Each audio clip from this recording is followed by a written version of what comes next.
உங்க கழுத்தை சுத்தி கருமை அடையுதுங்களா? ரொம்ப கருப்பா மாறிக்கிட்டே இருக்குங்களா? சின்ன சின்ன மருக்கள் உங்க கழுத்தை சுத்தி வந்துகிட்டே இருக்கா? அப்ப அதுக்கு இது கூட காரணமா இருக்கலாம்.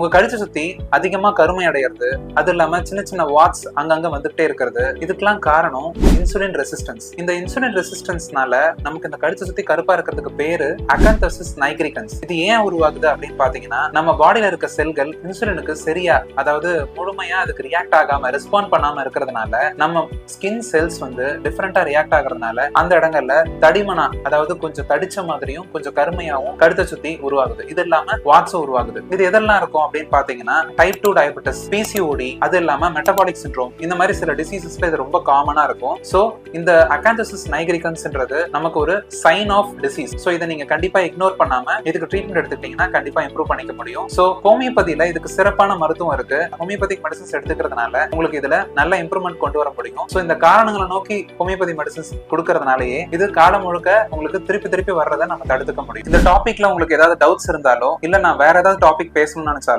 நீங்க கமெண்ட் பண்ணுங்க. நான் கண்டிப்பா அது மேல ஒர்க் பண்ணுவேன். நான் டாக்டர் அனந்த சிவசேரன், அகம் ஹோமியோபதி கிளினிக்ல இருந்து. நம்ம கிளினிக் பூந்தமல்லியில இருக்கு. கான்டாக்ட் டீடைல்ஸ் இந்த ஸ்கிரீன்ல ஓடிட்டு இருக்கிற நம்பருக்கு நீங்க எனக்கு கால் ஆர் டெக்ஸ்ட் பண்ணீங்கன்னா ஆன்லைன் ஆர் ஆஃப்லைன் கன்சல்டேஷன் எடுத்துக்கலாம். தேங்க்யூ.